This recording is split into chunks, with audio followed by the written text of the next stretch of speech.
நடைபெற்று வரும் யாழ் மாவட்ட ஒருங்கிணைப்பு குழு கூட்டத்தில் நாடாளுமன்ற உறுப்பினரான இளங்குமரன் மற்றும் நாடாளுமன்ற உறுப்பினர் அர்ச்சனா இடையே கடும் வாக்குவாதம் ஏற்பட்டுள்ளது. யாழ் மாவட்ட ஒருங்கிணைப்பு குழு கூட்டம் தற்போது யாழ் மாவட்ட செயலக கேட்போர் கூட்டத்தில் நடைபெற்றது. இந்நிலையில் கூட்டத்தில் தனிப்பட்ட விடயங்களை முன்னிறுத்தி இளங்குமரன் மற்றும் அர்ச்சுனாவுக்கு இடையில் ஏற்பட்ட வாக்குவாதம் முற்றியுள்ளது. தொடர்ந்து கருத்து தெரிவித்த அர்ச்சுனா, அண்மையில் நாடாளுமன்ற உறுப்பினரான இளங்குமரன் நாட்டின் சனத்தொகை குறித்து தெரிவித்த கருத்தை கடுமையாக விமர்சித்திருந்தார்.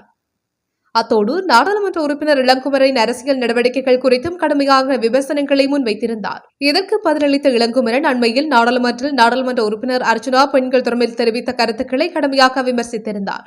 இந்நிலையில் இரு நாடாளுமன்ற உறுப்பினர்களுக்கும் மற்றவரது காதல் விடயங்கள், மோசடி மற்றும் பெண்களை ஏமாற்றிய விதங்கள், நிதி மோசடிகள் உள்ளிட்ட பல விடயங்களை முன்னிறுத்தி நூற்றுக்கணக்கான அதிகாரிகள் முன்னிலையில் குடும்ப சண்டையாக்கினர். இந்நிலையில் குறித்த விவாதத்தை இடைநிறுத்துமாறு நாடாளுமன்ற உறுப்பினர் ஸ்ரீதரன் ஒருங்கிணைப்பு குழு தலைவரிடம் வலியுறுத்தினார். ஆனால் ஒருங்கிணைப்பு குழு தலைவர் குறித்த இருவரையும் கட்டுப்படுத்த முடியாது ஆளுமையற்றவராக காணப்பட்டார். ஒருங்கிணைப்பு குழு தலைவரின் ஆளுமையற்ற நிலைமையை அவதானித்த நாடாளுமன்ற உறுப்பினர் ஸ்ரீதரன் கூட்டத்தை விட்டு வெளியேறியிருந்தமை குறிப்பிடத்தக்கது.